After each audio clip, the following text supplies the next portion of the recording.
Hey guys, tonight we sail into the deep waters of time, where entire kingdoms flicker like lanterns before being swallowed by waves of change. You hear the hum of the Mediterranean at twilight, soft breezes carrying the scent of olive groves and salt. Out there, under skies brushed with gold and violet, you walk through a world alive with promise. Great palaces gleam in the last light, ships crowd bustling harbors, and the clang of bronze hammers sings from workshops that seem like they could last forever. Of course, you and I both know they won't.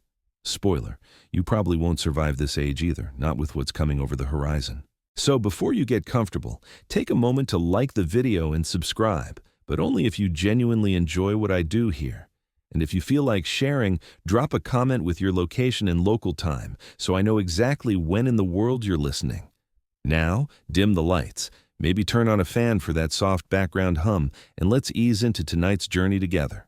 You wander the shorelines of the eastern Mediterranean as the late Bronze Age glitters at its peak.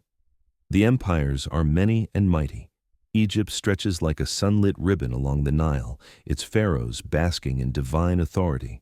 The Hittite kings in Anatolia command chariots and scribes with iron wills. Mycenaean warriors in the Aegean carry their gleaming swords like rock stars of their age, and traders of Cyprus and Canaan slip between ports with cargoes of copper, tin, and wine. This is a connected world, not globalized as you know it, but close enough for letters on clay tablets to carry gossip from palace to palace, and for a merchant ship to bring Egyptian scarabs to Greek tombs. Yet, for all the splendor, you notice how fragile it feels. Each kingdom relies on trade, on alliances sealed with fragile handshakes and royal marriages, on the delicate balance of food supplies. One bad harvest, one rebellious prince, one fleet of raiders, and the dominoes could start to fall. You step through the narrow streets of Ugarit, a port city in modern-day Syria, and hear the clatter of bronze being sold, spices weighed, and scribes copying letters. The city seems solid, eternal, but if you lean closer, you almost hear a whisper carried on the sea breeze. Change is coming. One mainstream historical fact is that around 1200 BCE, many of these flourishing Bronze Age civilizations collapsed almost simultaneously, a period historians still call the Late Bronze Age collapse. Empires that had endured for centuries seemed to unravel in a matter of decades. A quirky tidbit that floats among theories? Some suggest climate change played its part, with cooler, drier weather sparking droughts that forced hungry people to the coasts. One fringe writer even argued that comets or cosmic disasters pushed desperate migrations, though that's more sci-fi bedtime story than hard evidence. Still, it's a curious thought. Cosmic events nudging history like a hand flipping a chessboard. Historians still argue whether the so-called Sea Peoples were the main cause of the collapse, or merely opportunistic raiders exploiting a world already falling apart. You pause in a dimly lit palace corridor where courtiers laugh nervously, wine cups in hand, pretending everything is fine. But the laughter feels brittle, like pottery one knock away from breaking. Outside, a servant mutters that grain is scarce in the fields. A captain notes that pirates now prowl trade routes that were safe for generations. And in the harbor, an old fisherman swears he saw strange sails on the horizon, decorated with unfamiliar symbols, gliding silently toward the shore. You try to shake it off. After all, every age has its troubles. What could possibly threaten empires so rich, so powerful? Surely not some ragtag band of wanderers with boats. Yet the thought lingers, like the taste of brine on your lips. A joke slips in. Imagine explaining Wi-Fi to these Bronze Age kings. Yes, Pharaoh, the entire world's gossip will one day fit in a glowing rectangle. No clay tablets needed. They'd probably throw you into the Nile for witchcraft. And yet, you can't laugh off the unease. You walk past storerooms where copper ingots pile high, the wealth of kings resting on metal imported from far-off mines. One broken link in that chain, and the bronze dries up, the swords dull, the chariots squeak to a halt. Another small laugh bubbles up. Think of the poor Mycenaean HR department trying to manage labor strikes in the bronze industry. Sorry, boss, we're out of tin. Maybe we just invent iron. But behind the humor, shadows lengthen.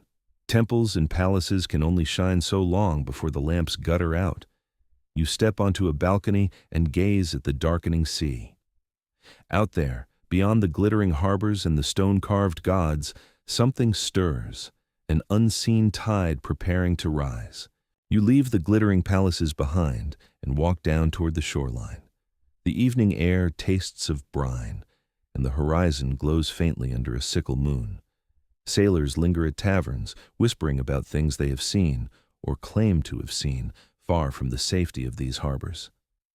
At first, you take them for drunken boasts, ships that glide like shadows, warriors who arrive as if born from the foam, villages that vanish overnight. Yet the more you listen, the more the whispers repeat, as though a story carried by the sea itself.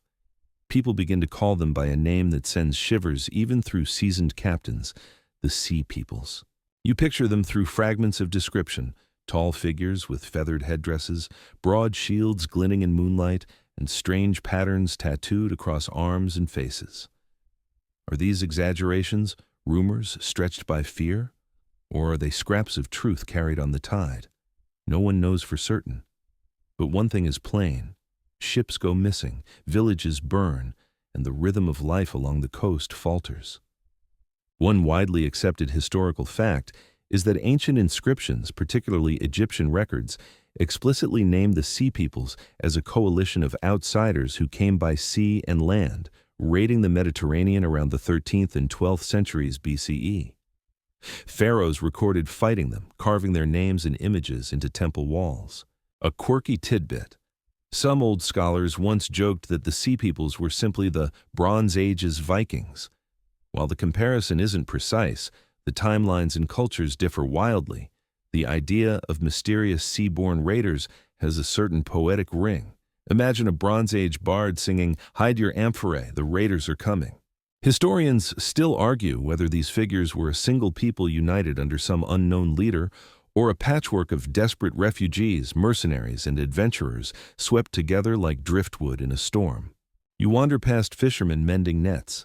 One man lowers his voice and tells you that his cousin's village was taken in the night, the people vanishing, only charred beams left in the sand. He swears the raiders came not for plunder, but for land itself. Families, oxen, wagons, all spilling off the boats. Not just warriors, but entire peoples on the move. It sounds almost unbelievable. How could whole nations uproot and sail across the sea? And yet, the ports are filled with signs. Refugees trickle in, carrying broken belongings and blank stares. Scribes mutter over clay tablets recording urgent pleas for grain and soldiers. A caravan merchant swears he saw unfamiliar weapons, long swords with leaf-shaped blades, heavier than the local bronze. The more you walk, the more you realize. This isn't drunken gossip. It's a rising tide. Light relief creeps in. You imagine one unlucky tavern owner facing a bill from the Sea Peoples. Yes, sir, you raided the place, but you still owe 3 amphorae of wine and 2 goats. Not likely to hold up in Bronze Age court. But beneath the humor, the unease grows thicker. The harbors, once filled with laughter, now echo with the sound of hurried repairs. Planks hammered, sails patched, oars stacked in bundles. The watchmen on the towers scan the horizon nervously, as though every wave could carry an unknown flag. Even children begin playing games of Sea Peoples, running on the beach pretending to storm villages with sticks for spears. You step into a temple courtyard where priests offer incense to calm the gods. A carved relief shows deities protecting the land, but the smoke rises into the night with no answer. Faith feels strained, stretched thin like a fishing line about to snap. And you keep walking the shore, hearing those whispers louder with each step until they no longer sound like rumor. They sound like prophecy. Something is coming from the sea, and it will not be turned back with prayers alone. Another dry chuckle. You think of ancient PR officers trying to spin this. Don't worry, everyone. These raiders are just tourists with really aggressive sightseeing plans. Somehow that wouldn't calm the crowd. The night deepens, the waves lap quietly, and you feel the silence of a world holding its breath. The waves roll heavier now, as though the sea itself grows restless. You stand in the shadow of Egypt's stone colossi, gazing at faces that never blink and crowns that never slip. Torches gutter along a processional way, incense curls, the air tastes of resin and dust. Priests glide by in linen, scribes bend over pallets, and your eyes keep returning to the walls, because here the whispers you followed down the coast become images you can trace with your fingers. You move from pylon to pylon like a reader turning pages. On one register, ships with forward-curving prows surge through stylized waves. On another, archers pull taut strings while chariots roll as steady as thunder across a shoreline trimmed by artistic law. Hieroglyphic captions ribbon around the figures, naming outsiders in syllables that click like pebbles: Peliset, Checker, Sheridan, Shekelesh, Denayan. The reliefs are not shy. Hulls collide, paddles beat, and the delta becomes a stage for river traps and royal countermeasures. A neutral voice joins for a moment, calm, precise, and dry. A mainstream historical fact, Rameses III, in his year 8th, often dated around 11 Senanef BCE, recorded a major conflict against groups the Egyptians called Sea Peoples, and the reliefs at Medinet Habu depict both a land engagement in the delta and a dramatic naval encounter. Whether or not every boast is exact, the very choice to carve these scenes on a royal monument shows how seriously the court took the threat. You lean closer. One panel shows ox carts rumbling beside armed escorts, families, not just fighters, hinting at movements of whole communities. Another shows enemy vessels with tiny lookout platforms and feathered headgear shimmering above round shields. An Egyptian scribe never saw a selfie, but he knew a power pose when he carved one. Joke 1. The pharaoh's media team clearly invented the ancient equivalent of a press release, only theirs came with a lifetime warranty and confident kerning. The temple favors silhouettes over suffering. Figures tip into water with balletic grace. Oars cross like latticework. The river catches the fallen without a sound you can hear. The tension comes from composition rather than detail. When you listen, you hear wind, drum, and an official certainty that borders will hold. Underneath, a softer music plays. Emergency levies of grain, river booms hauled into place, orders slip to garrisons that prefer quiet nights, and the slow arithmetic of an empire stockpiling calm. You step along the register where archers overlap like scales. The foreigners keep pace with carts and children, a sign that this isn't only hunting for loot, it may be relocation under pressure. Drought, earthquake, and palace coups are not carved here, but you feel them backstage, prompting exits and entrances. The wall does not explain causes, it shows consequences, boats full of households, not just blades. You study helmets with horns, caps with feathers, and long slashing swords, unlike the short stabbing blades common in some Aegean sets. Quartermasters must have groaned about transporting plumes, logistical nightmare, fabulous silhouette. Joke 2. Somewhere a trendsetter is launching War Core, featuring exactly 3 accessories: a round shield, dramatic headwear, and sandals that definitely void any workplace safety policy. A quirky tidbit clings to the stone. The horned helmet, Sheridan, have tempted many to link them to later Sardinia, a tidy etymological duet that's catchy but far from proven. It's the sort of idea that makes maps look neat and conversations fun, while the evidence quietly clears its throat and asks for better footnotes. You let the possibility sit where it belongs, in the curiosity cabinet, not the vault. The strategy continues in stone. Stakes and nets close river mouths. Chariots wait on firm ground. Infantry guard, narrow channels where the current slows. Whether the choreography happened exactly as carved, the logic is sound. If you know the Delta's maze, you can force strangers to meet you where your archers sing best. The Egyptian ships look anchored and purposeful. The enemy fleet looks crowded into funnels it cannot read. A clerk's hand appears in your mind. Ink-stained, tired, adding ration marks to a tablet. You imagine him copying foreign names with the precision of a tax ledger because getting the spelling wrong could offend both gods and generals. Joke 3. If an ancient auditor ever asked Rameses for receipts, divine favor would appear on every line item, stamped paid with a solar disk. Neutral voice returns long enough to note that earlier inscriptions under Merneptah mention coalitions in Libya, aided by outsiders whose names overlap with this list. The repetition matters. It suggests a pattern rather than a single bad year. Historians still argue whether the Medinet Habu account compresses several encounters into one victorious spectacle, or whether a single climactic battle truly turned back a migrating coalition at the Delta. You step back and read the sequence as a whole. Egypt is rendered with crisp intimacy: channels, stakes, archers, royal profiles. The outsiders are labeled but less personal, more like categories than neighbors. Their faces are stylized, their hometowns are absent, their plans are left to the sea. That imbalance is intentional propaganda and also a research problem. The stone tells you how Egypt wanted to be remembered. It tells you far less about those who arrived on unfamiliar tides. One more note glints on the hulls.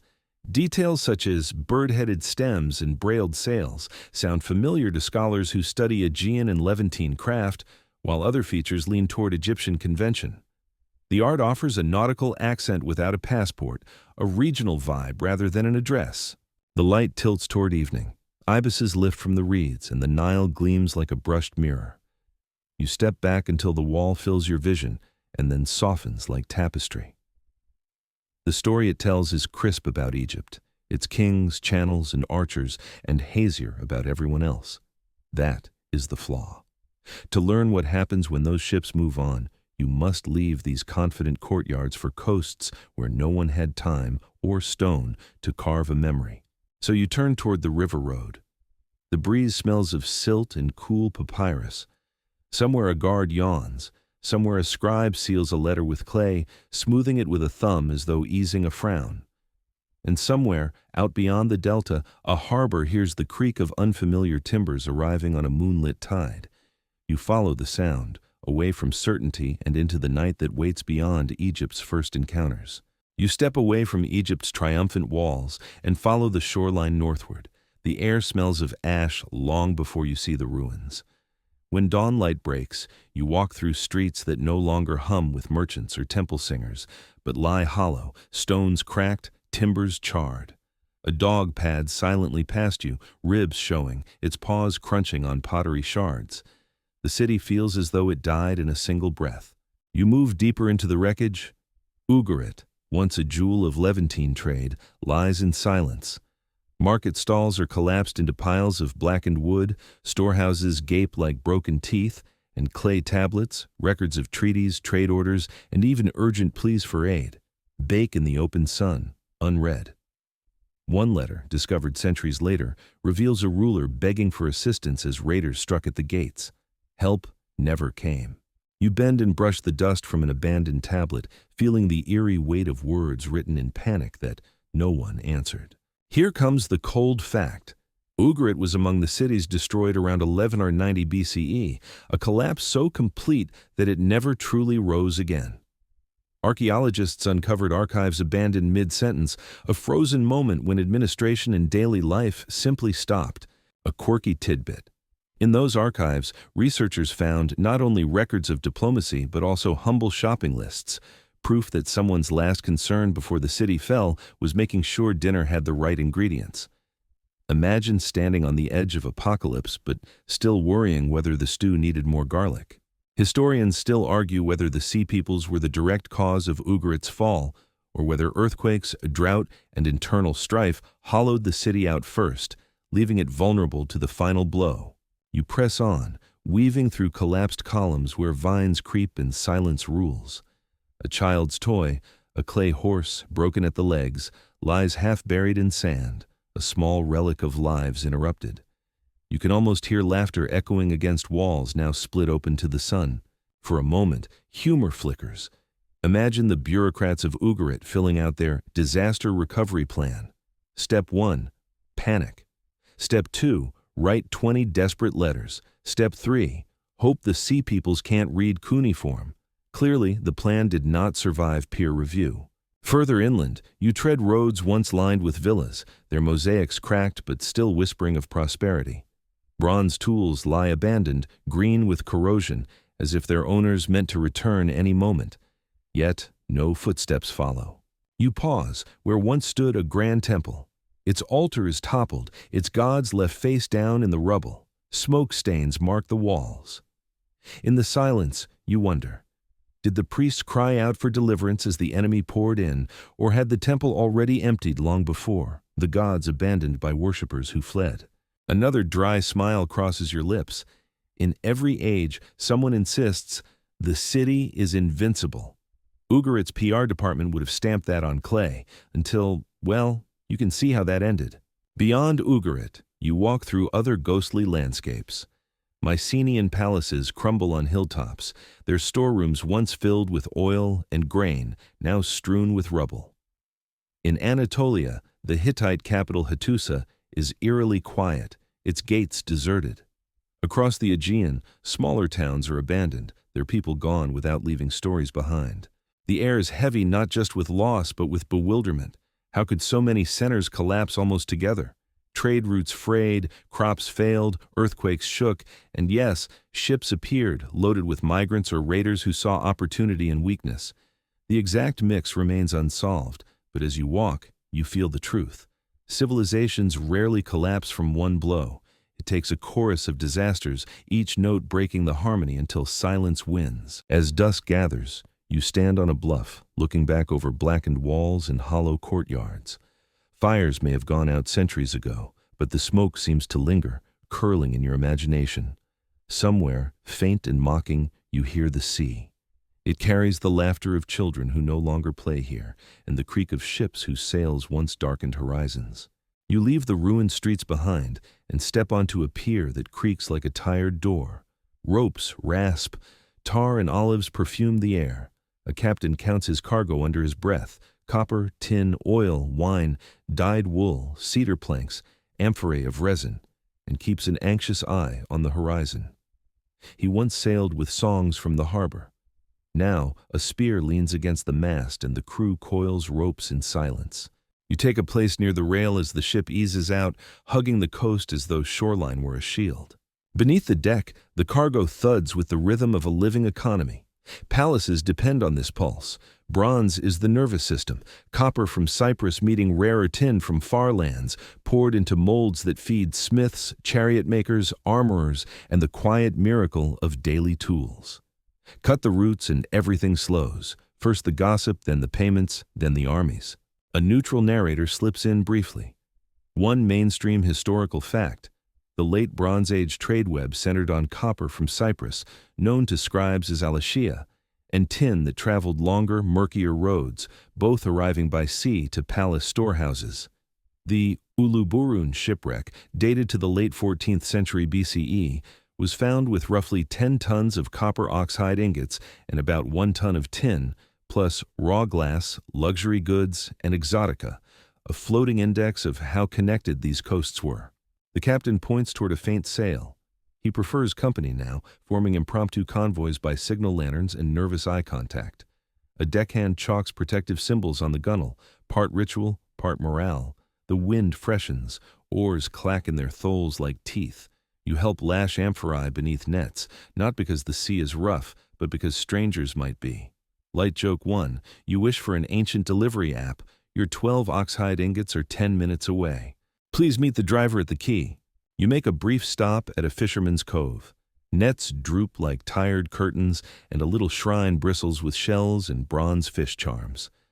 The harbor master accepts a jar of oil and a handful of news in exchange for quiet mooring. Rumor travels faster than wind. An island to the west shows no kiln smoke. A convoy turned back after spotting feathered helmets. Another port charges a security fee at the gate.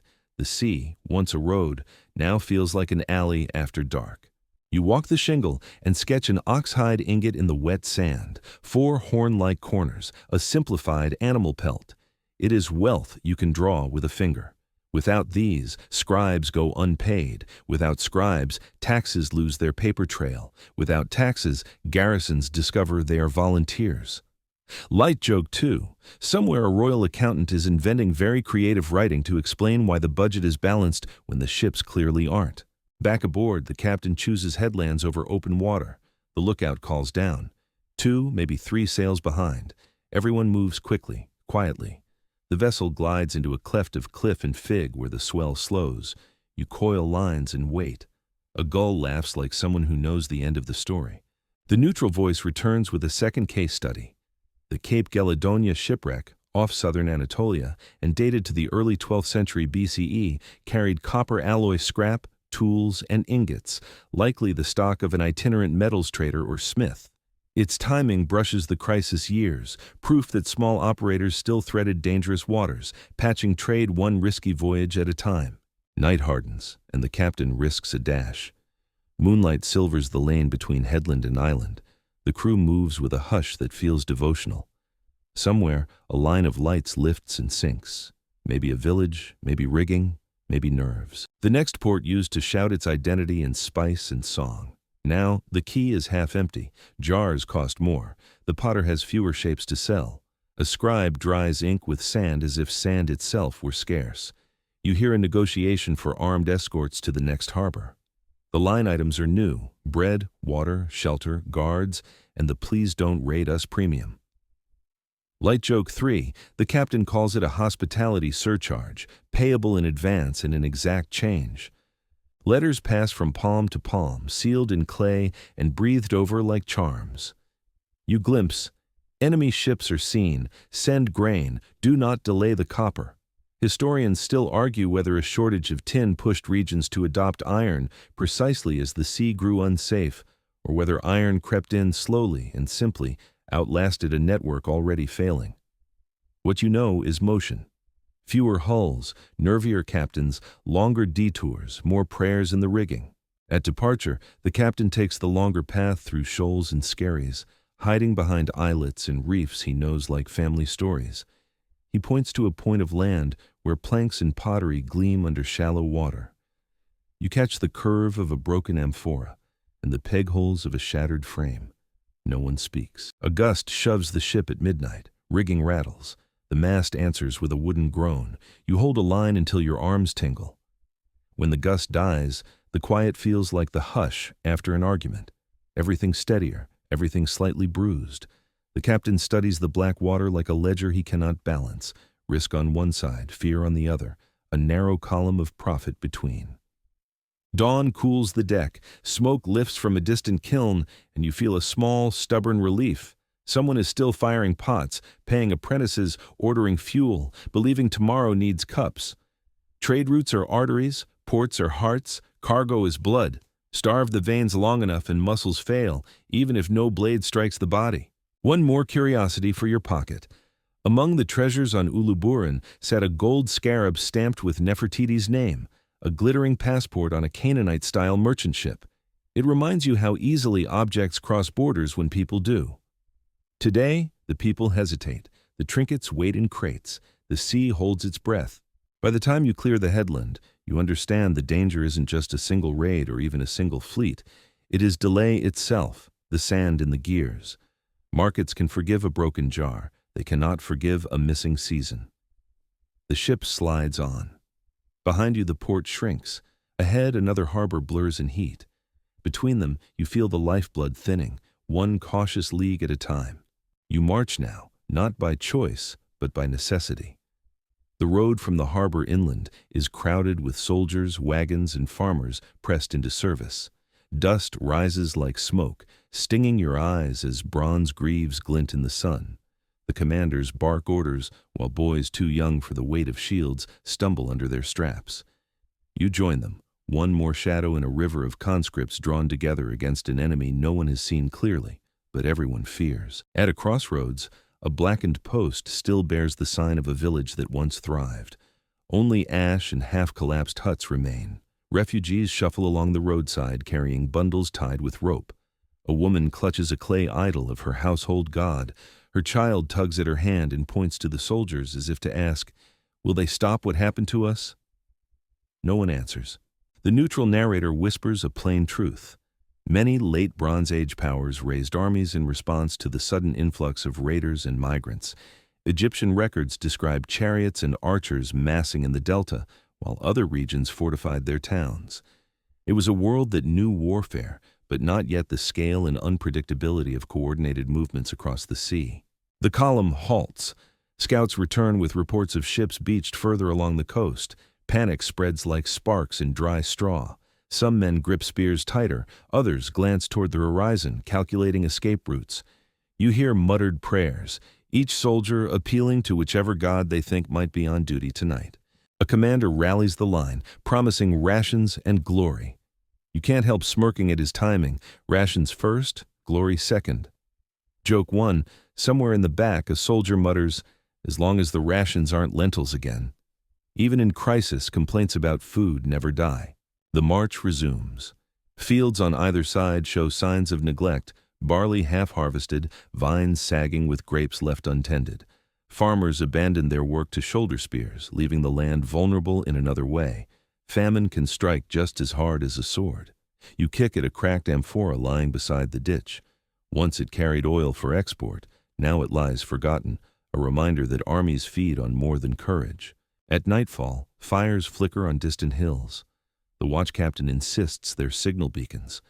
Whether they call allies or warn of strangers, no one can tell. The soldiers settle into uneasy camps, shields stacked like makeshift walls. The stars glitter cold above, indifferent to who holds this patch of earth by morning.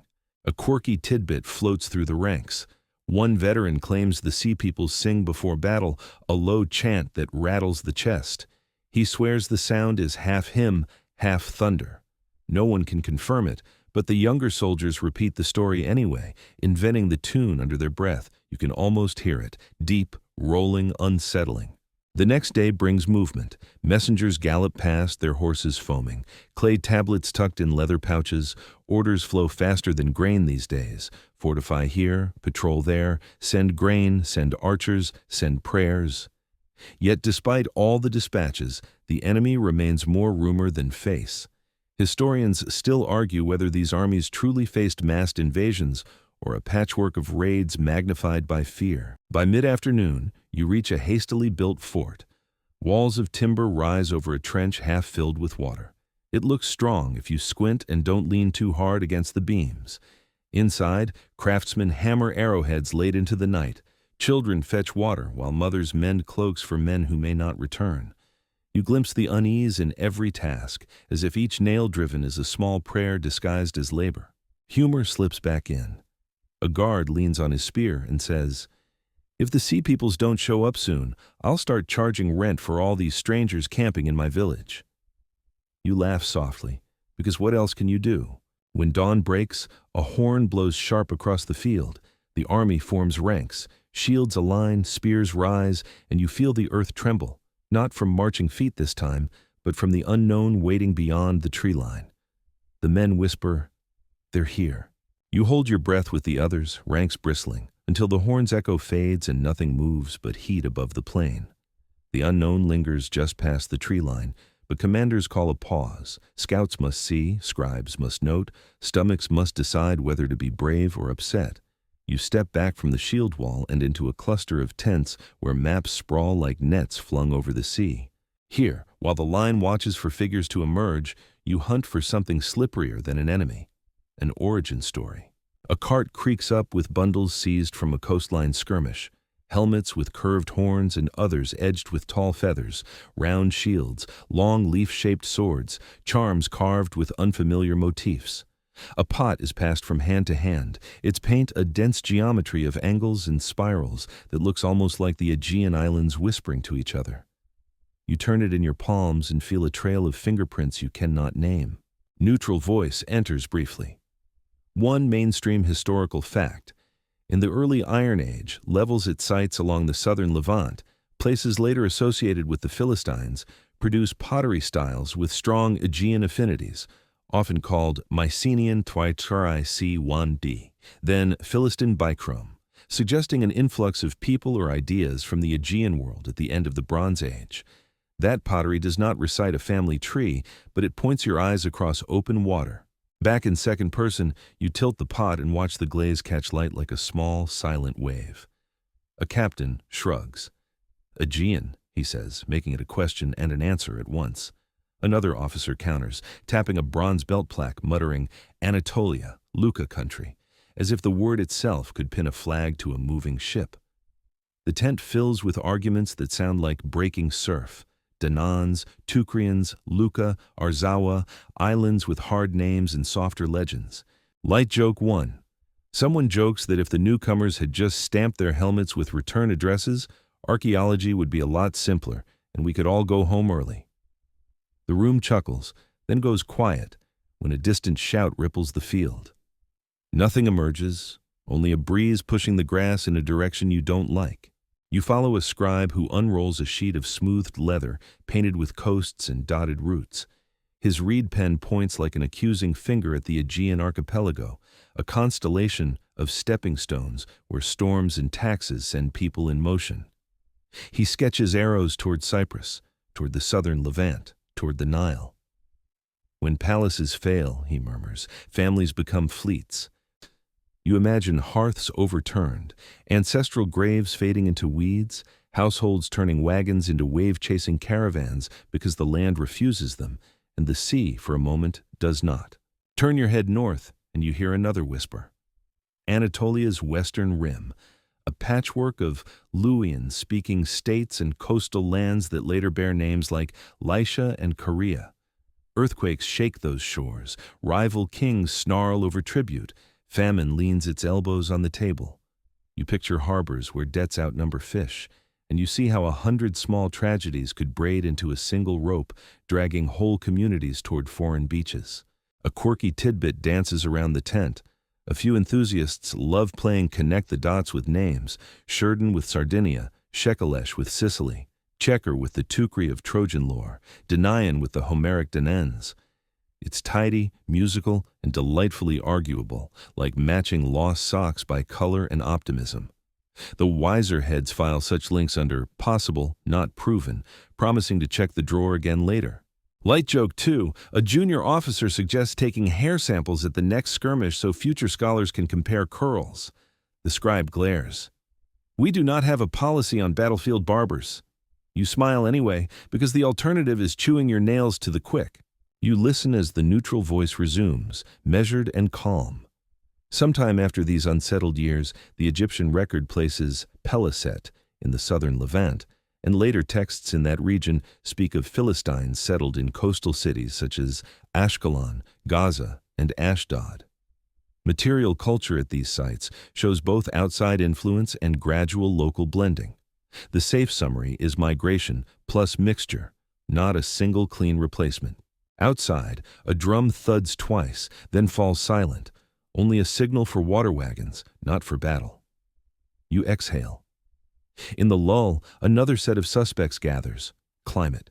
Pollen charts and lake cores, things no one here has words for, will one day hint at droughts around the eastern Mediterranean. Crops thin, taxes thicken, young men search for work with their spears, and families seek coastlines where ships are the last welfare program. Earthquakes also rumble through these centuries. A temple's cracked lintel and a town's broken line of ovens tell a second stuttering story. None of these forces writes a full confession.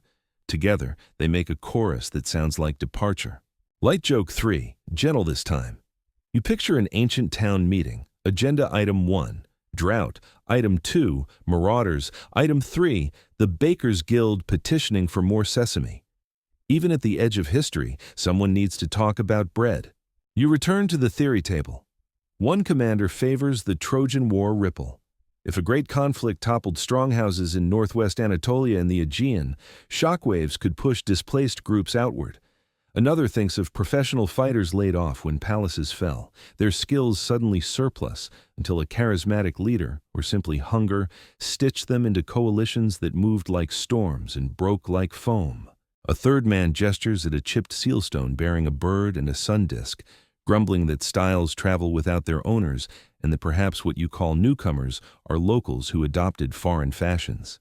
Historians still argue whether the Sea Peoples were unified confederations bent on conquest, overlapping raiding bands chasing opportunity, or a tidal mix of refugees, mercenaries, traders, and farm families forced into the same lane by bad years and worse governors. The only solid thing is movement. The rest changes shape when you look too hard, as if you're watching oars through ripples. You hold that pot again, and this time you notice something homelier than warfare. The rim is thumbed in a way you recognize from island kilns. A left-handed potter turned it, pressing just so. That touch makes your throat tight. People carry more than weapons when they cross water. They carry habits. How to bake, how to weave, how to bless a doorway. And those habits leave signatures that outlive names. Neutral voice. One last time. A few scientific studies of ancient remains from the southern Levant hint at a trickle of ancestry from the Aegean or southern Europe in the early Iron Age, a genetic echo that fades as local lineages reassert themselves. As with the pottery, the signal suggests mixture rather than replacement, a brief accent in a long conversation. The horn finally sounds, once long and low. The shield wall stirs. Whatever their origins, whoever taught them to weave feather into helm and pride into stride, the figures beyond the tree line will soon step into view and stop being hypotheses. You pass the pot back, lift your shield, and feel the grain of the wood against your forearm. Origins can be mapped later. For now, the only coordinates that matter are the paces between two lines of people who might share more history than either side wants to admit. You take your place. Grass brushes your ankles. A kestrel hangs above the field, patient and nameless. Somewhere behind you, the scribe caps his ink, the map curls in the heat, and the tent flap whispers closed. Ahead, the leaves stir. The story of where they came from will soon give way to the question that decides whether you need to know it at all. The leaves finally part, and you see them. Warriors stride into the open with strange confidence, their shields round and painted, their helmets bristling with feathers or curved horns. Behind them, carts creak forward, women steadying jars, children clinging to oxen. It isn't just an army, it's a procession of whole communities, carrying their homes on wheels and their future in boats. Your eyes fall to the weapons. Bronze blades glint, but longer, heavier than what you're used to. Leaf-shaped swords swing with an arc that promises to cut wider, deeper. Javelins balance in calloused hands, ready to fly. Round shields made of hide stretched tight across frames flash in the sun, more portable than the towering rectangular ones you've seen in Egyptian ranks.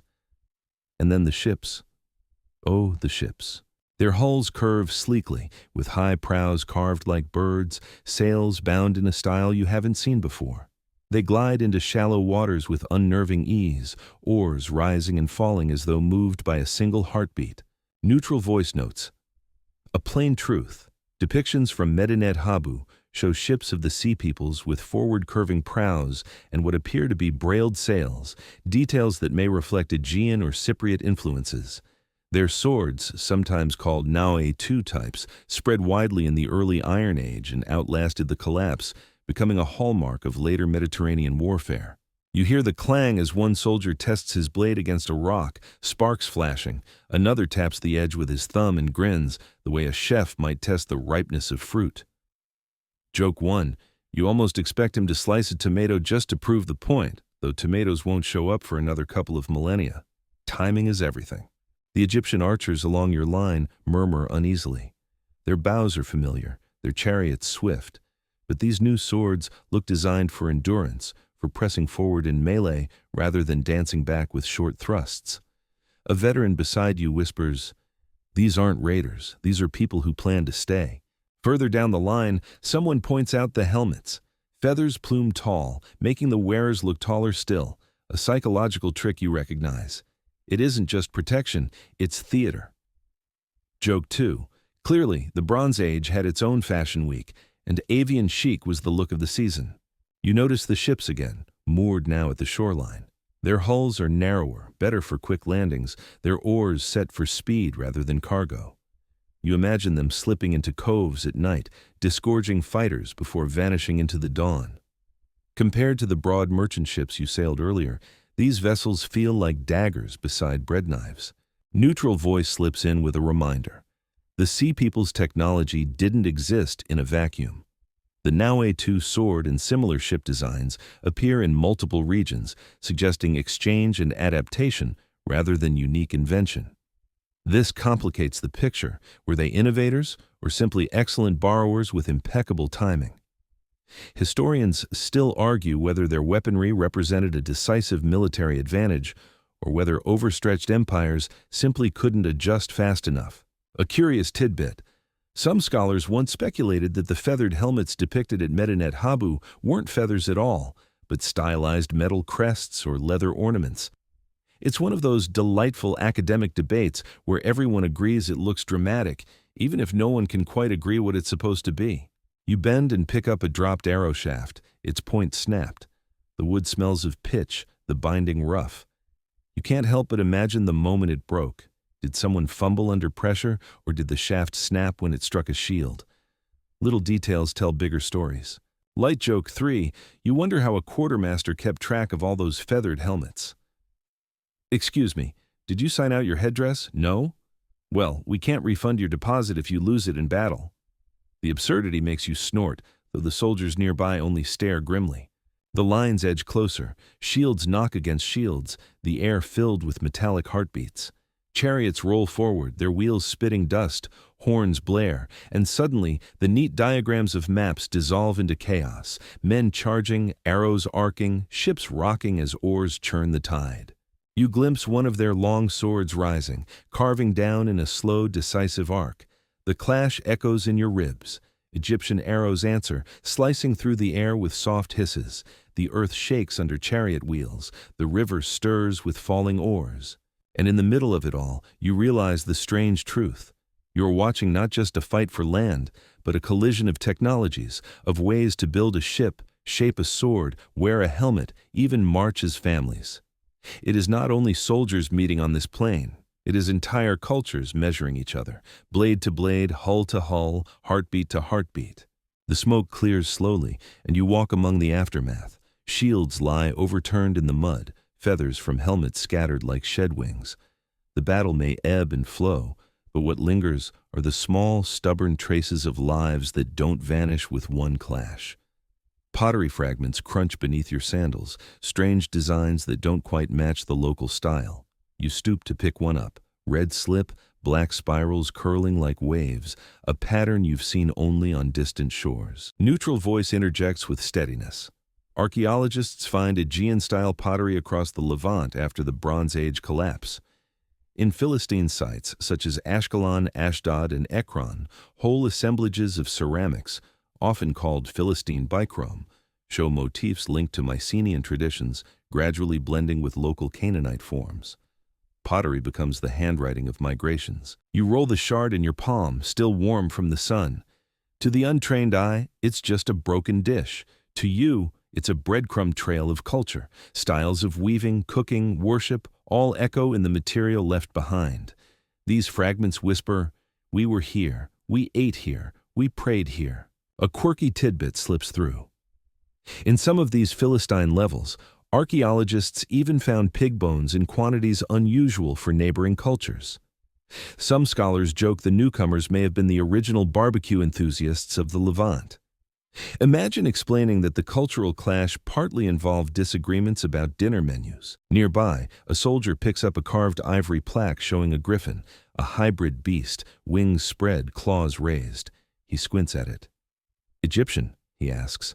Another shakes his head. Maybe Hittite, maybe Mycenaean. The object resists easy classification, much like the people who carried it. That's the puzzle. Cultural echoes are rarely pure notes. They arrive blended, improvisations on older songs. Light joke 1.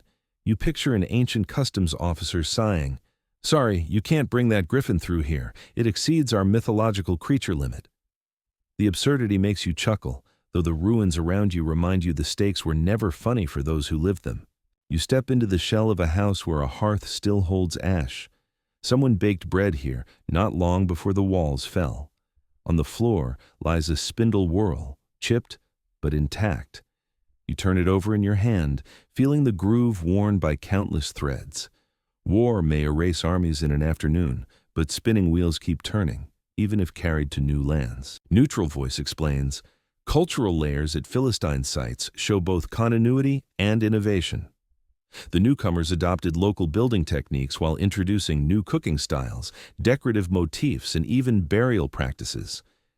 Historians still argue whether this represents a dominant colonizing group imposing its ways, or a gradual fusion between migrants and locals who learn to share space, grudgingly or otherwise. As you wander, a child's drawing scratched onto a potsherd catches your eye. Crudely drawn boats with oversized sails and stick-figure crews. Was it a child imitating the ships they saw on the horizon, or a memory of journeys their family had already made? The thought makes your chest tighten. Light joke 2. The drawing reminds you of every parent's proud fridge display.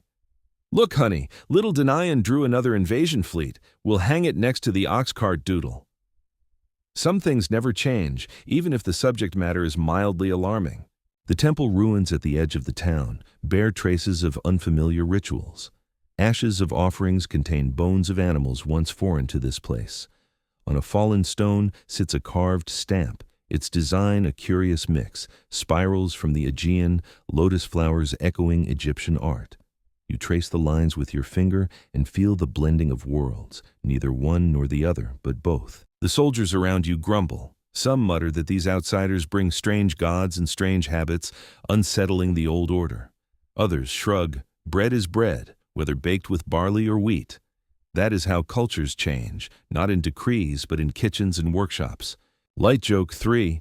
One potter in town complains that the newcomer's spiral designs are impossible to copy without getting dizzy. Every time I try, my jars fall over, he groans, to laughter that sounds a little forced.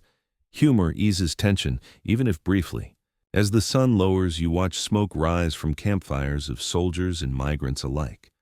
Two lines of people once clashed with swords. Now they share the same dusk, the same horizon. You wonder if some of them, enemy and native, will one day share bread, exchange words, raise children together.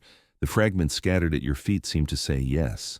Historians still argue whether the Sea Peoples imposed themselves violently on the Levantine coast or settled after the storm of battle, gradually weaving their identity into the local fabric. The evidence is neither clean nor silent.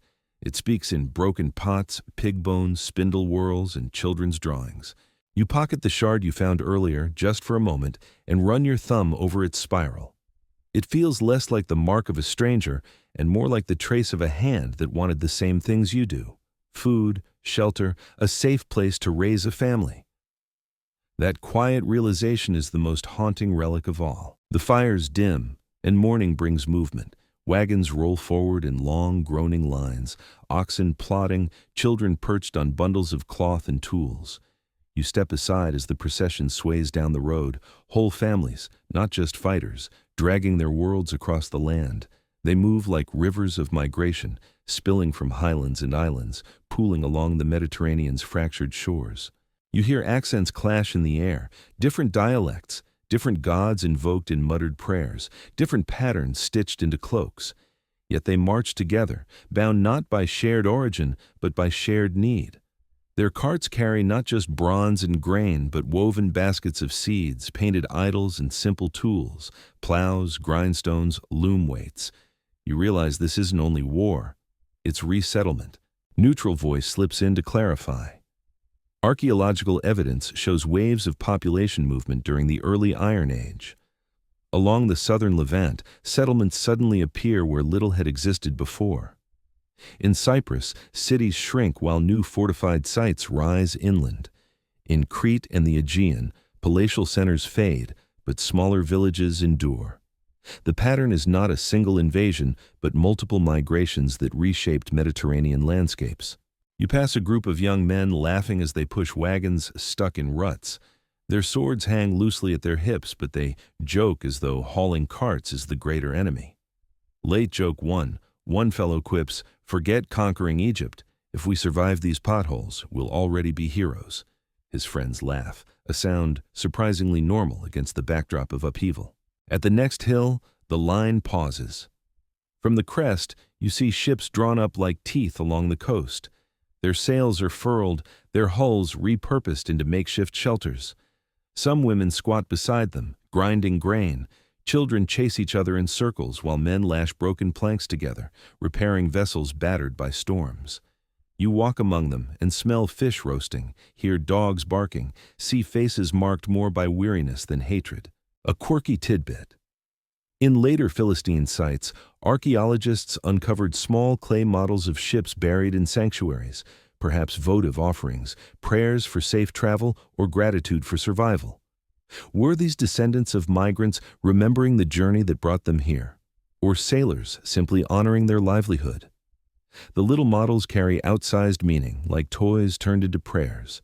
Back in your present march, another caravan approaches from inland, driving goats and carrying sacks of barley. They merge with the coastal migrants, and soon the road feels like a river, fed by tributaries, different peoples colliding, coalescing, reshaping the flow. Soldiers eye them warily but allow them to pass. You hear mutters, refugees, raiders, settlers. None of the labels fits perfectly, yet all cling stubbornly. Neutral voice explains again. In Cyprus, Crete, and the southern Levant, signs of new cultural layers appear around the same decades. Not always violent layers, but visible ones. Pottery styles, cooking habits, architecture, burial traditions.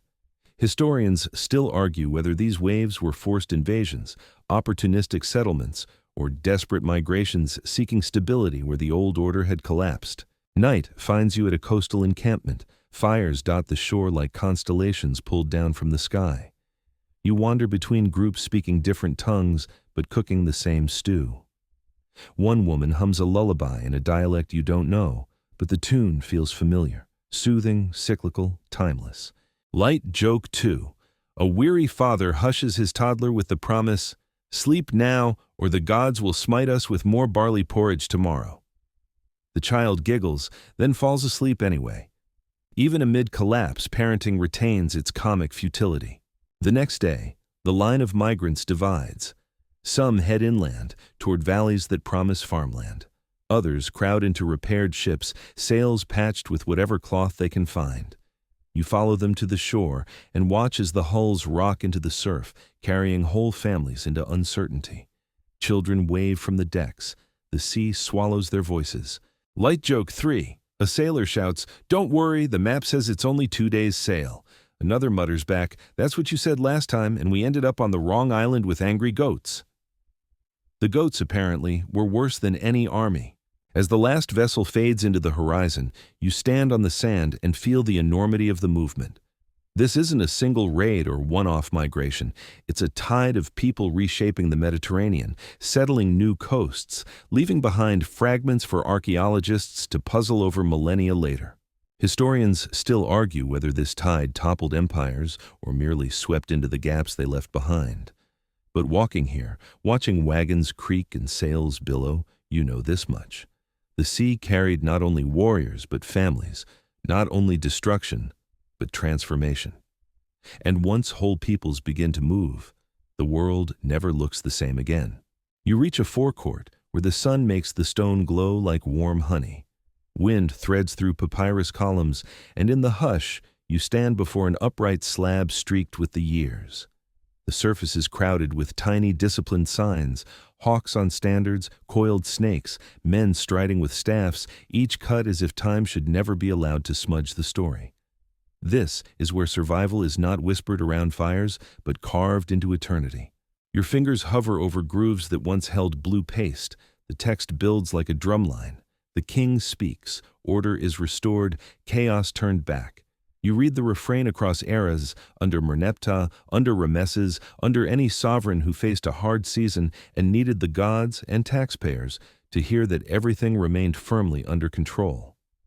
If a family dragging carts along a coastal road is a private prayer, this is the public one, written loud enough for the universe. Light joke 1. It's the ancient equivalent of pinning a "We've got this" memo to the front door, only in all caps and granite. A neutral voice clears its throat. Just briefly, just the facts. One mainstream historical fact, the Merneptah stele, around 1208 BCE, celebrates victories in Canaan and includes the earliest known extra-biblical reference to a group called Israel, marked by a determinative used for peoples rather than cities. The same reign also boasts of defeating a Libyan coalition that included foreign groups later associated with the Sea Peoples. Decades later, Rameses III's monumental inscriptions and reliefs, especially at Medinet Habu, describe land and sea battles against coalitions from north and west, presenting Egypt as battered yet unbroken. Back in the soft air of the forecourt, you read the cadence of triumph that turns messy reality into clean poetry. The lines do not mention shortages, burned farmsteads, or the sleepless calculations of quartermasters. They sing of a king who steadies the horizon. You can almost hear the chiselers keeping time. A priest glides by, glancing at you with the practiced smile of someone who has rehearsed reassurance. You imagine the meeting that birthed this stele. Officials around a table of palm wood, a court poet combing verbs, a scribe measuring the text so the last line lands perfectly under the sun disk. Light joke 2. Somewhere in that meeting, someone suggested a footnote, and everyone else stared until the suggestion quietly left the room. Your gaze slides to a cluster of names you've learned to pronounce with care. Peliset, Diecker, Sheridan. They sit inside the royal story like pebbles carried in a shoe. Small, persistent, impossible to ignore. On another panel, a pharaoh sends chariots splashing through delta shallows, archers bristling in ranked rows, while boats crowd a channel like startled fish. Whether these are stele or wall texts, the tone is the same. They came, we stood, we are still standing. Neutral voice returns for a moment. Sheridan appear earlier in Egyptian records as mercenaries and royal guards, a reminder that foreign could mean enemy one year and hired help the next. The border between threat and colleague was porous, political, and practical. Historians still argue whether the groups named in royal texts were stable ethnic coalitions, labels of convenience for shifting alliances, or even occupational tags that hardened into peoples in hindsight. A quirky tidbit clings to the stone. Later visitors in the first millennium BCE sometimes reused earlier monuments, adding secondary inscriptions or even recutting names when dynasties changed. Granite, it seems, is strong, branding less so. You picture a mason carefully chiseling a pharaoh's cartouche into a new shape because politics demanded it. Marketing teams everywhere nod in sympathy. You step aside to read a different face of the message, the visual one. The king is huge, enemies small. The god's hand hovers near the royal back like a steadying parent. Boats of the north are drawn with curving beaks. Foreign helmets sprout feathers that stand like exclamation points. The composition is a thesis. Egypt knows its rivers, its channels, its traps. The strangers do not. You are meant to leave, convinced that the flood has peaked and the levee has held. But the stone also admits what it works to deny. If the court must carve survival, that means survival was in question. If it must say, we are safe, someone felt unsafe. You read between lines, extra rations to garrisons, watchmen counting sails, treasuries thinned by emergency shipbuilding, grain diverted to the delta when inland harvests were already late. The text is victory, and the margin is strain. Light joke 3, gentle as a feather on sandstone. If pharaohs had comment sections, they would be closed on posts like this. Great victory. Constructive feedback not enabled at this time. You smother a smile and keep reading. A guide points out a particular phrase where enemies are overthrown in their islands. You see how a single poetic line can pull many coasts into a single category. The north, the isles, the sea, places where names blur. Another line praises the king for making the 9 bows bend, Egypt's shorthand for the world's usual suspects, a catalog that updated as fashions and foes changed. It's a reminder that propaganda is a filing system as much as a song. Neutral voice again, quiet and careful. The reliability of these victory texts is debated. Some scholars see them as embroidered truth, real threats, real battles, dressed in theology and flourish. Others suspect compression, where multiple skirmishes become one staged victory. Historians still argue whether Rameses III won a singular decisive naval battle or a series of encounters restitched into a pageant of control. The safe ground is to read the stones as both evidence and argument. You circle to a small side inscription where a scribe has listed provisions: bread, beer, meat, oil, offerings for the gods, rations for workers, lines that look dull until you remember they kept chisels moving and soldiers upright. Each loaf was a letter in this sentence of survival. Beyond the courtyard, the Nile moves with patient certainty. You think of families you watched board patched sail vessels, and of others who turned inland with goats and barley. The stone calls them enemies, the river would call them passengers, and tomorrow it will carry both Egyptians and foreigners on the same current. The text can say, finished, but the water knows better. The story flows on. Before you turn away, you lay your palm flat against the cool face.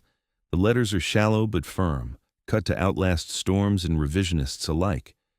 You do not need to agree with every boast to feel the relief built into the rhythm. We endured. The world did not end here. That is true enough to deserve the chisel. When you step back into full light, dust lifts from the courtyard floor like the thinnest veil. Somewhere a heron lifts from a reed bed, slow and certain. Somewhere a clerk adds another tally to a ledger that cannot be allowed to go blank.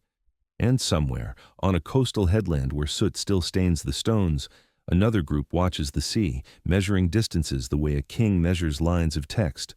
One writes survival in granite, the other writes it in wake and footstep. Both scripts are legible if you know how to read them. The monuments fall behind you, their carved certainty fading into the distance, and you drift into lands where silence speaks louder than stone.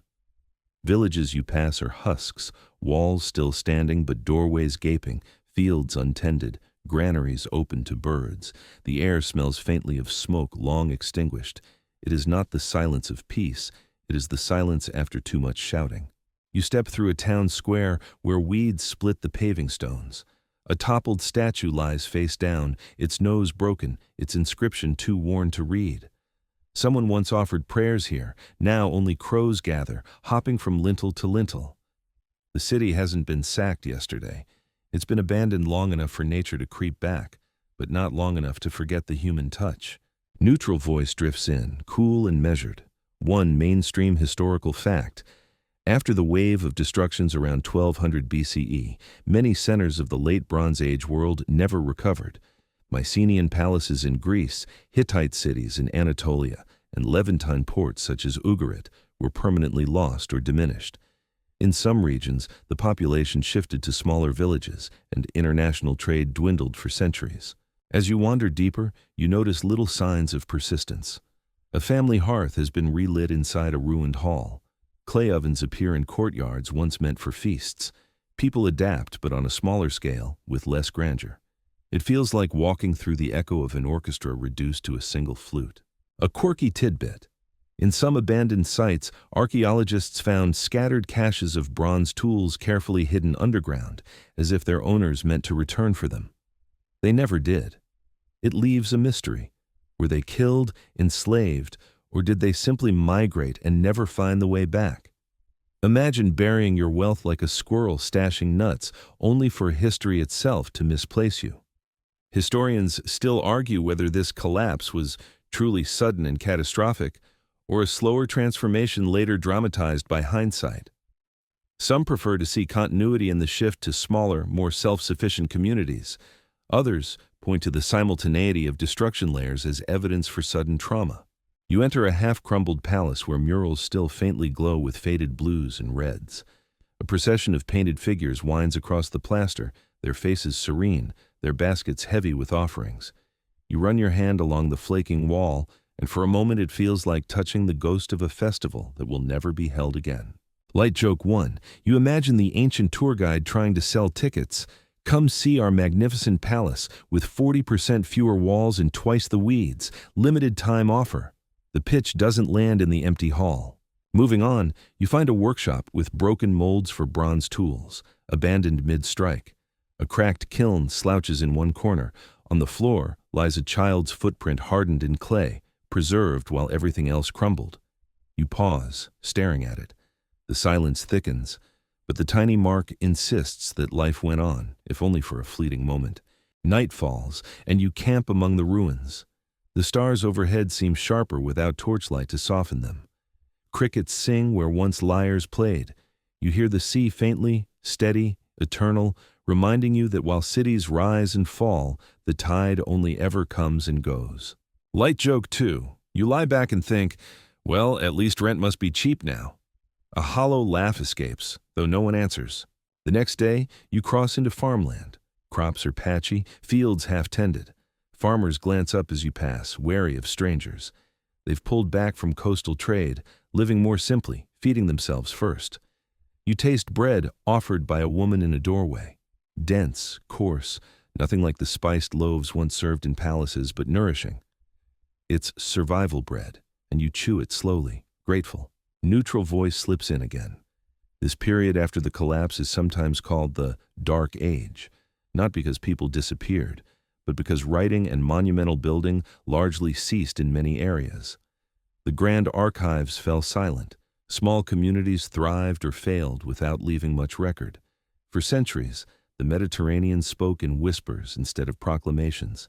Light joke 3. You picture a Bronze Age historian in this quieter time, sighing, "Nothing to archive today, boss. Just goats again."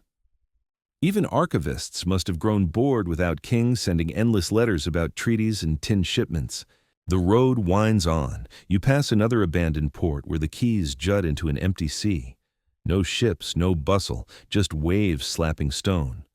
The silence feels heavier here, like a throat cleared, but no words following. You sense that history has not ended, only paused, waiting for new voices. And so you walk through a world left quieter, its palaces hollow, its archives blank, its fields scarred but healing.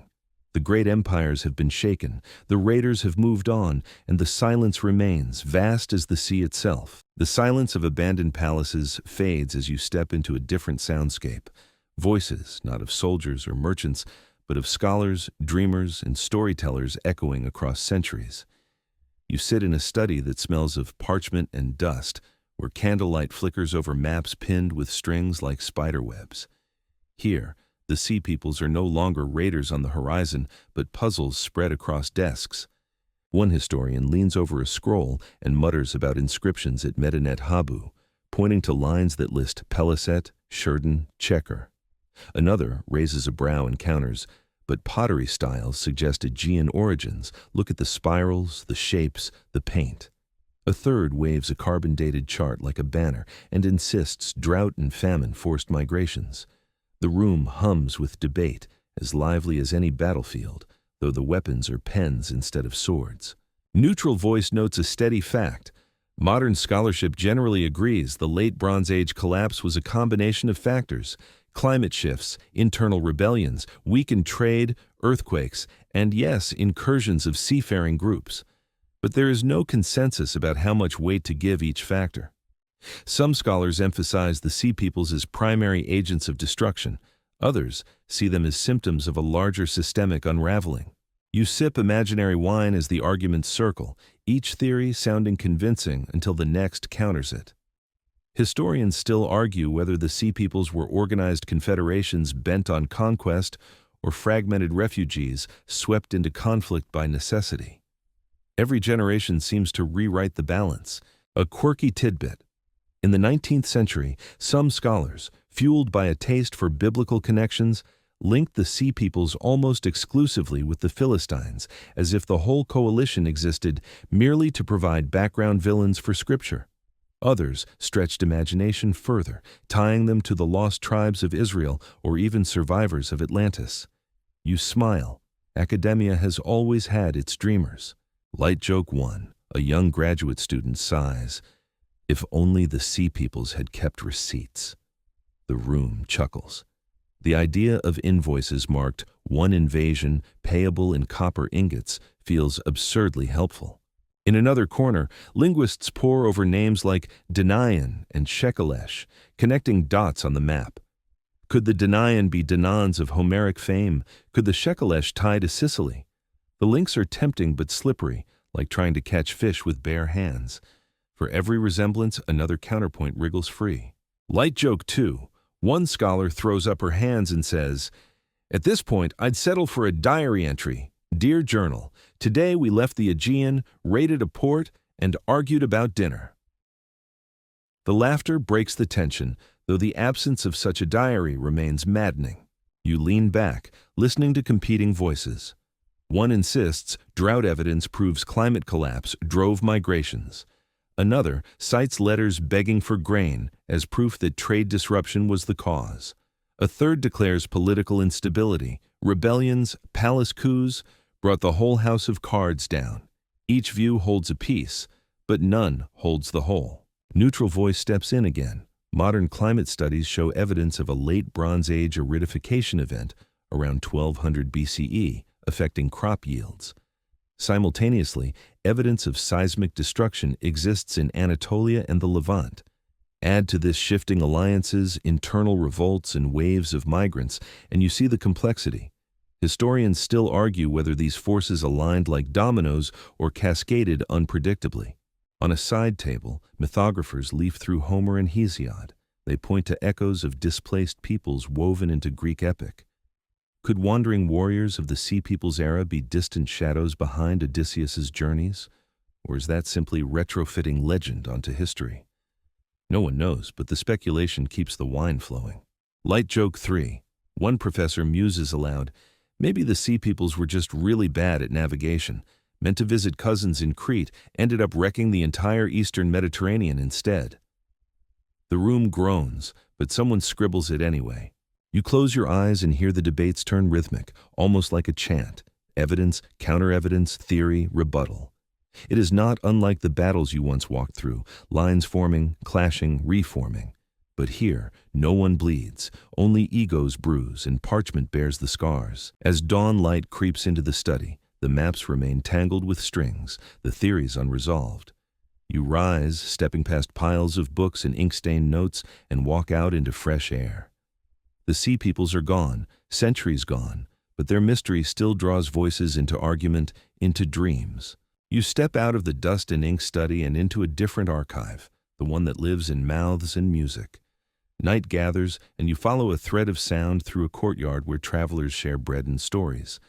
A lyre thrums, a voice rises, and the debates of daylight loosen into tales that glide where footnotes cannot. In this twilight, the figures you have chased across inscriptions ripple into legend, their prows turning into metaphors, their helmets into symbols, their long roads into songs. A poet sings of islands that glitter like spilled coin under a moon, of coasts guarded by jealous gods, of warriors who drift for years because fate refuses to deliver clean directions. You hear names that do not say Sea Peoples, and yet vibrate with the same pitch. Men of far horizons, cities that fold up like tents, homecomings delayed until hair is salted and hands smell of rope. The singer does not claim dates or dynasties. He claims your breath and holds it for the space of a story. Neutral voice leans in only long enough to steady the floor.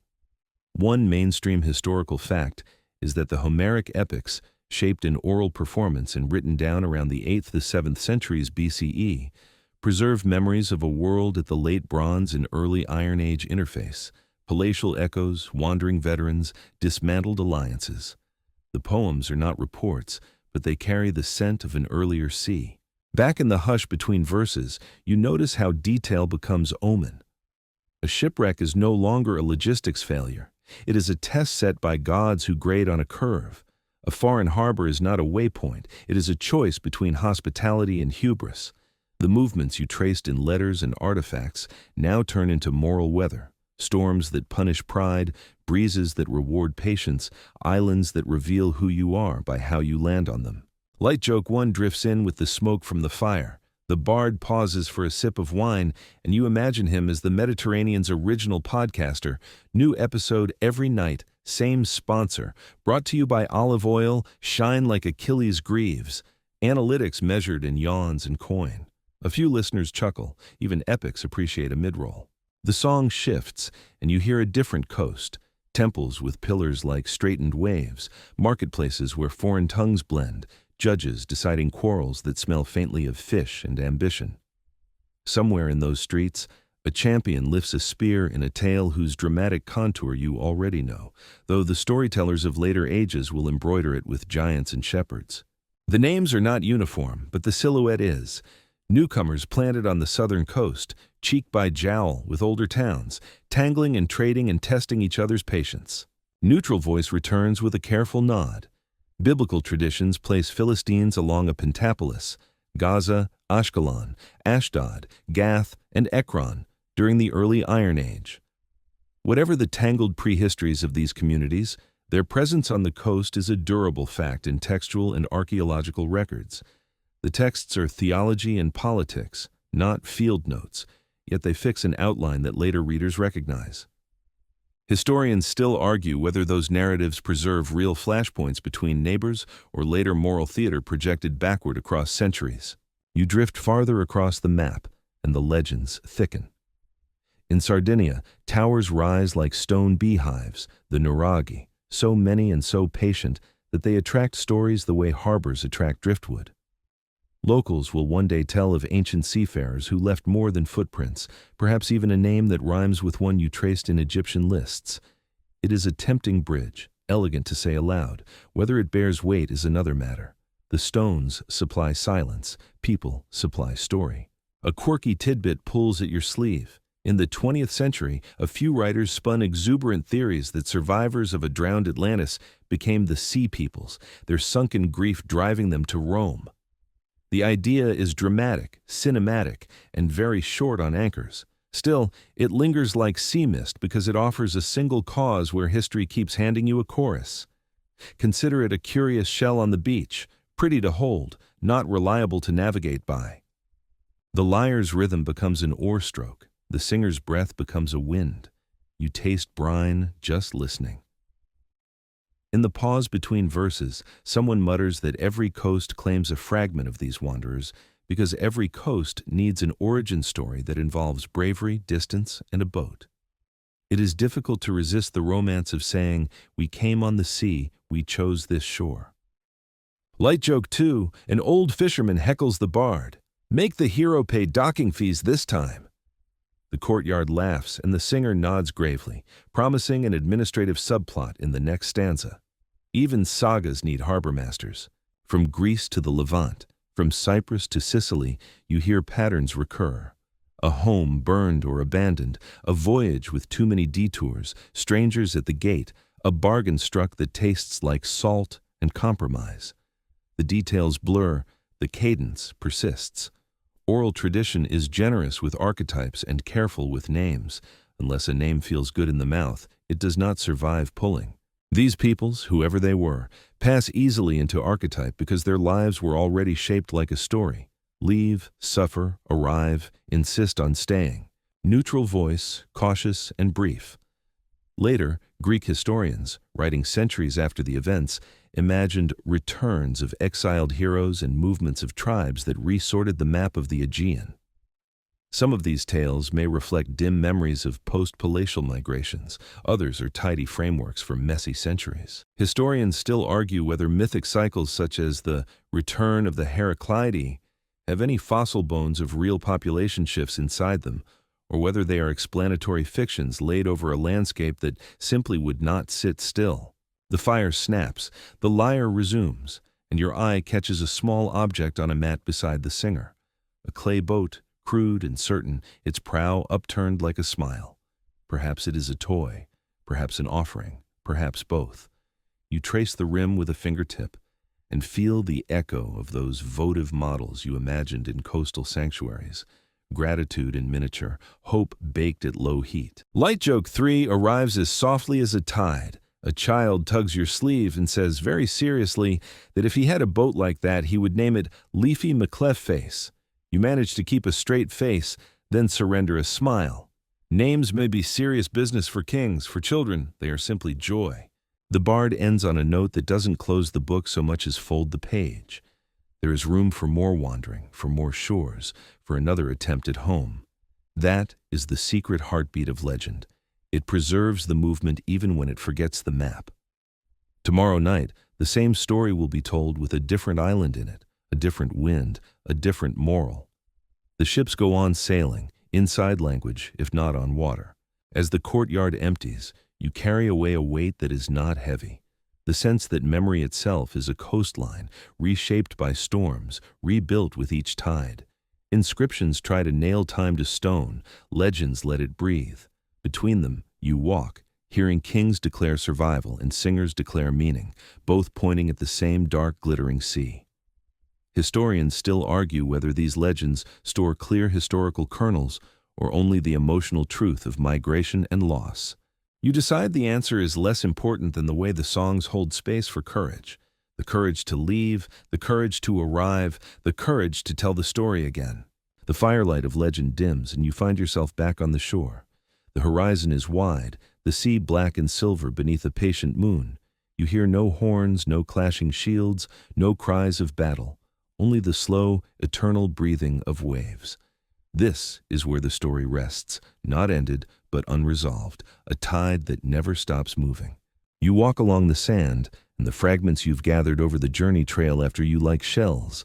Inscriptions that boast of victory, pottery that whispers of homes remade, ruins that mourn the silence of cities, songs that bend history into poetry. Each piece is real. None is complete. The Sea Peoples remain a riddle because their truth is scattered, their voices drowned, their journeys braided into the fabric of many coasts. Neutral Voice steadies you with one last fact. Most scholars agree that the late Bronze Age collapse was the result of a tangled storm. Climate stress, earthquakes, internal revolts, trade disruptions, and yes, incursions of seafaring migrants. The Sea Peoples were part of this collapse, but not the whole. They are threads in a much larger unraveling. A quirky tidbit floats in. Even today, pop culture sometimes resurrects them as mysterious lost tribes or hidden ancestors of later nations, proof that the allure of mystery has never faded. Some even pitch them as the Mediterranean's answer to Atlantis, raiders, refugees, or dreamers, swallowed by waves but forever leaving questions behind. Historians still argue whether they were destroyers of empires or desperate families who found themselves written into enemy monuments. Were they villains, victims, or simply survivors? The debate lingers like a question carried in the surf. Unanswered, perhaps unanswerable. Light Joke 1. You smile at the thought of the Sea Peoples stumbling into modern times. They'd probably be baffled by Wi-Fi but delighted by all-you-can-eat buffets. Light Joke 2. Imagine a museum curator trying to bill them for overdue artifacts. Excuse me, your pottery is 3,000 years late. Light Joke 3. And of course, if they did leave us a diary, it would probably be unreadable because someone spilled wine on the last tablet. You pause at the edge of the tide. Foam laps your feet, cool and insistent. The sea feels unchanged, indifferent to palaces, battles, migrations.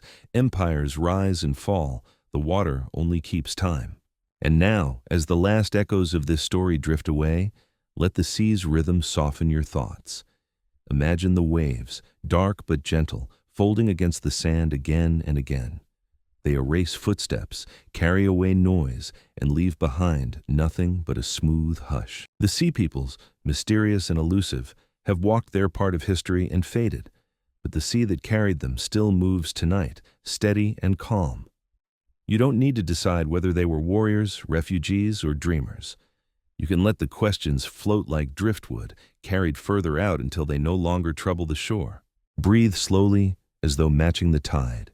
In, the water swells, out, the water falls. With each breath, the noise of battles, of debates, of arguments in studies and courtyards, let them all slip away. The ruins grow quiet, the inscriptions close their mouths, the legends dim their songs. What remains is peace, soft as moonlight across the sea. Picture yourself resting at the edge of the water. The stars are patient above you, the horizon endless but safe. The same sea that once frightened kings now only rocks you into calm. You are not standing in ruins, nor watching fleets arrive. You are lying in stillness, listening to the oldest lullaby, the waves themselves. Let your shoulders sink, your eyes soften, your mind loosen its grip. The questions of history can wait, the mystery can remain unsolved. Tonight is for rest. Tonight is for quiet. Tonight is for sleep. So close your eyes, let the tide carry you gently, and may your dreams be calm and endless as the sea itself. The end, sweet dreams.